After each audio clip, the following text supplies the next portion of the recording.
Hi, Marcus. Hi, John. It's so nice to get a chance to speak with you today. Yeah, how you doing, Ashley? I'm good. Marcus, the Dragons franchise and fandom is massive. Were you already a fan before the show? And if so, what was it like getting the call to work on it? It was definitely a dream come true. I actually read the series in middle school. Obviously, was a huge fan of the movies as well. And I've always been huge into dragon mythology in general. So getting to be a part of a show like this, Dragons: The Nine Realms, has been a dream come true. Working with John and him, just kind of building the world out for all of us actors, has been a blessing. And getting to see, I'm always interested in all the new types of dragons that we're getting to discover on a daily basis. So it's been a lot of fun. I'm a dragon nerd too, so I also like checking out all the new dragons in the show. You're gonna love the show, Ashley. Let's go. Dragon nerds for the win. So I was going to ask you both a very serious question, but instead I'm going to ask a super fun question. So because this franchise is so large, I expect that we'll see lots of like Easter eggs and callbacks and nods to, previous movies and series and whatnot. Are there any Easter eggs that you can give us without spoilers, or anything that you should tell fans to look for? Jane, we don't want, or Janet, we don't want to spoil anything for all of you fans, but I will say that one of the things that we're very excited about by moving the show up 1,300 years, we still want to have some things from the past for the legacy fans. So my answer is to keep your eyes wide open, because there are things to look for as we're journeying through the Nine Realms. It's definitely connected. So you were just talking about how, the show has moved up 1,300 years. It's modern times. Can you share a little bit about what that decision was like, the reason to do so with this show? Dreamworks, was looking at the franchise and trying to figure out what they wanted to do next. And they landed on doing a modern day version where we could see the perspective of modern day kids with modern day hopes and dreams.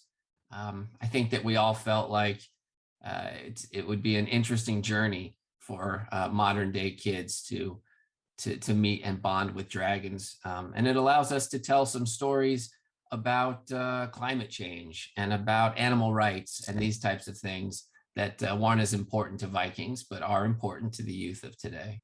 Okay, Marcus, nerd to nerd. We are feasting right now with all the great shows and films that have been coming out and are coming out.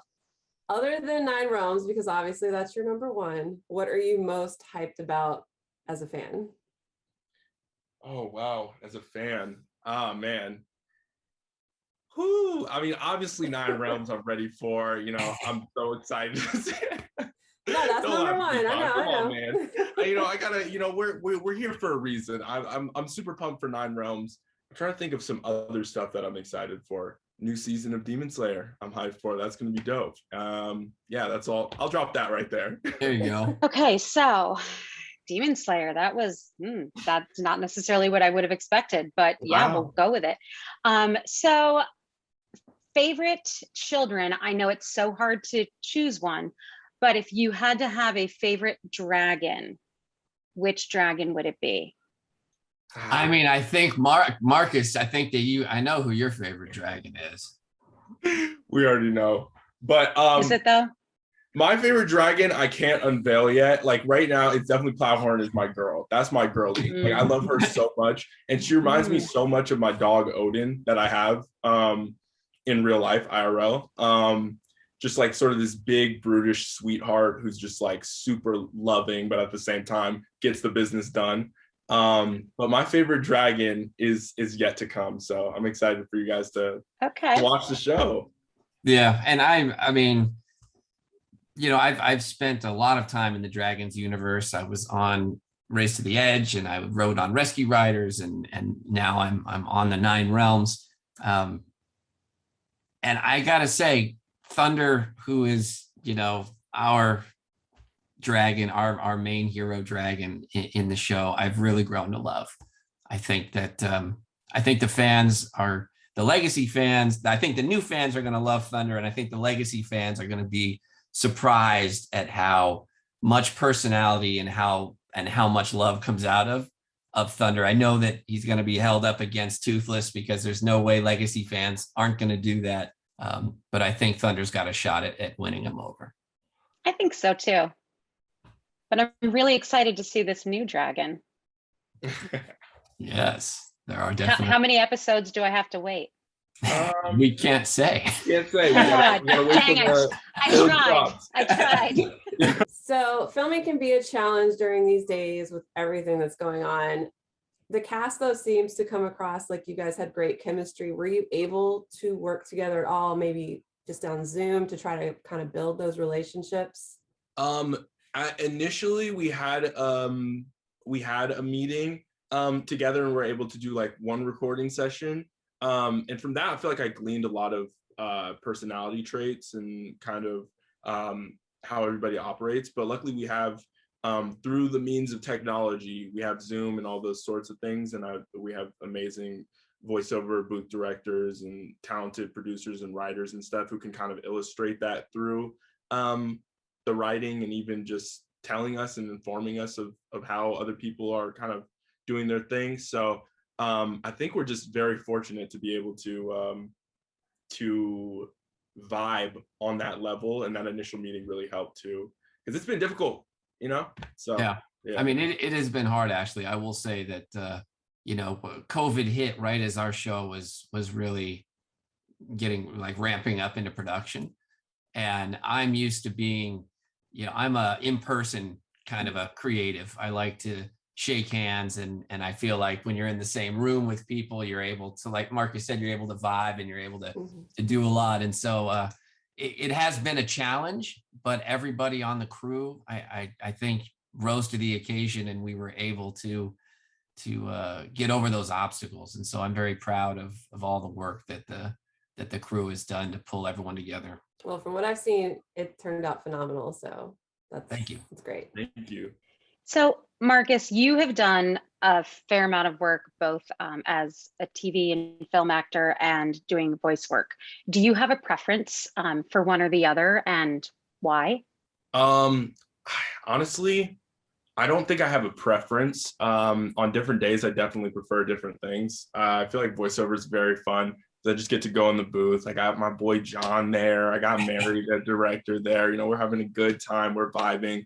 And I just get to go like all out and really just yell at the mic. And I feel like voiceover for me is like really my truest form of expression. I feel like when I'm acting, it's like sometimes you have to be a little bit more refined, and you have to worry about how your face looks and all that stuff. But voiceover, I just get to go in there and just really just whatever I feel is just what's going to come out. There's a whole thing in voiceover acting, Jana, where the actors have to just do reactions and efforts and screams and chuckles, and it's really like it all works when it gets on screen, but the process of recording it is very funny. And Marcus is by far our best at all of his reacts and laughs and screams. So I think that we all feel like it's a bit cathartic to get all that stuff out and to have a laugh about it. It's hilarious. I wish people could be in the booth while we're doing that. We have a great time. True. Maybe that'll be on the blooper reel. Yeah, hopefully. Should be.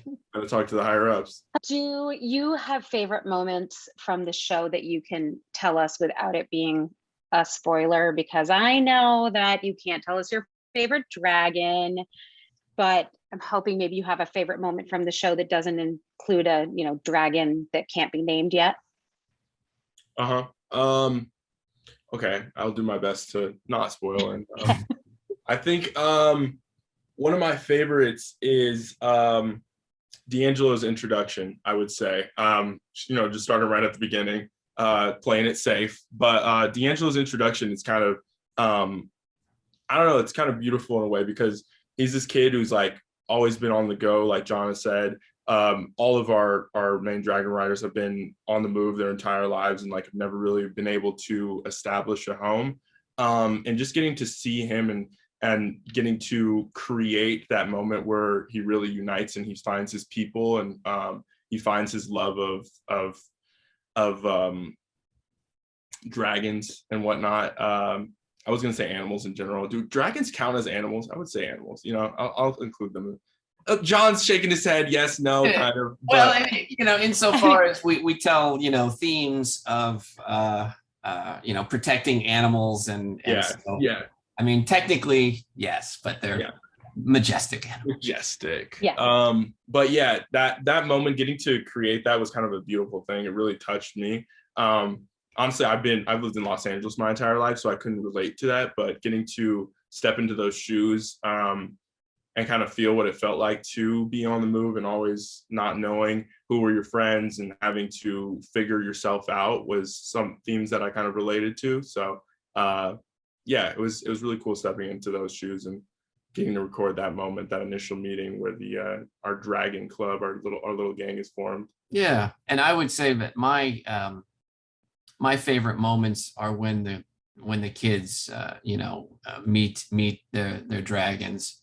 I when I think about myself, 25 years ago, I always loved dogs, but I didn't own a dog, and so I liked them from the outside, but I didn't really get it.